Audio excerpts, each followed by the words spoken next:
Okay, so that's the first message about the power of giving.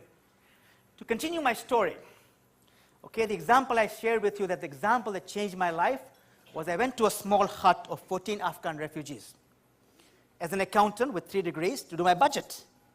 That's what I was asked to go for the voluntary assignment.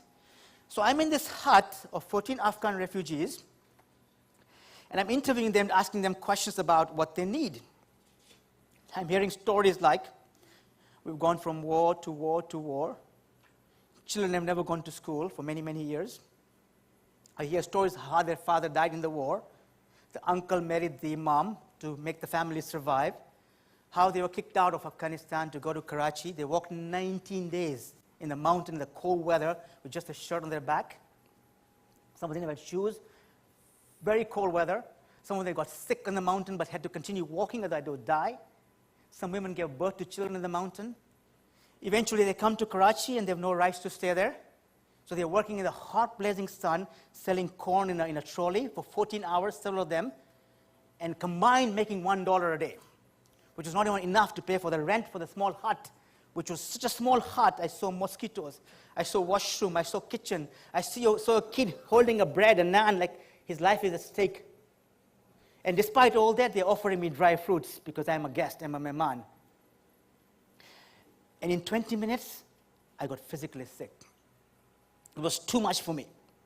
I just couldn't take it anymore.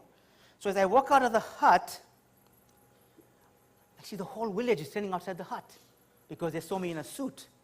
So they felt this person's going to help us. And I see young kids and mothers mostly, hardly any men because most of them are dead in the war. And I see small kids with rosy cheeks, with big eyes, a smile on their face despite their plight. And I was there no more than 20 seconds, but it seemed like eternity. I didn't know what to do. I was totally shaken myself. So I absorbed that experience, which is still with me vividly. Sometimes I'm sleeping at night, and I see these kids with these beautiful eyes and rosy cheeks and the smile on their face. But I was so shaken, I just left. My cab was waiting for me. I took my cab ride going to Marriott Hotel, 25 minutes ride in Karachi in the hot weather, sitting at the back of the cab. I was shivering. I was sweating at the same time. I cried, and I cried, and I cried. In that 25 minutes of ride, something happened to my soul. My life has never been the same since then. Something happened to my soul, and I went to a soul-stirring experience where I realized that I wanted to help these people. And I realized that I was an accountant. I had 3 degrees. I made good money. I was making $200 an hour. But I wasn't passionate.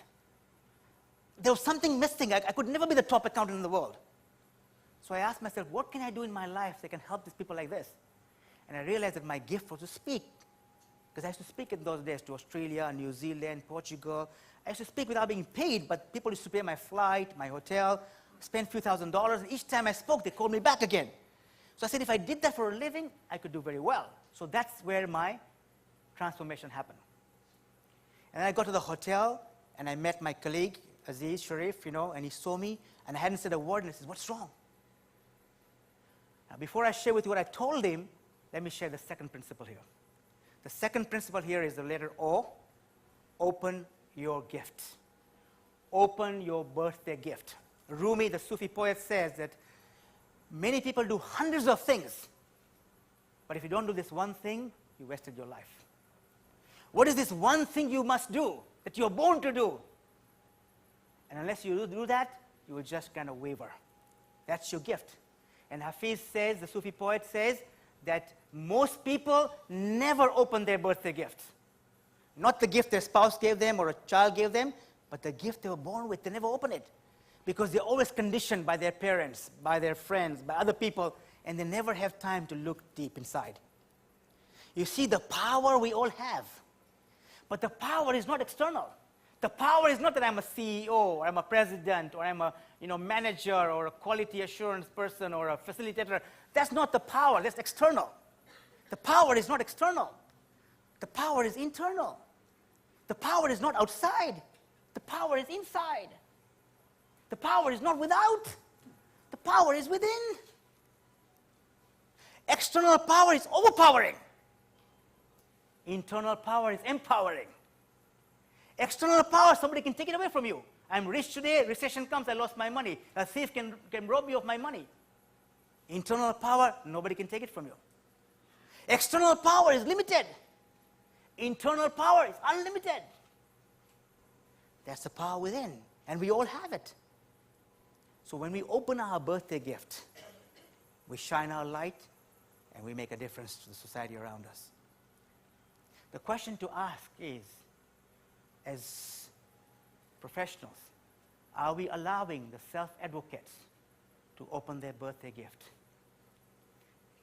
Are we allowing the self-advocate and their families and their friends to open their birthday gift, shine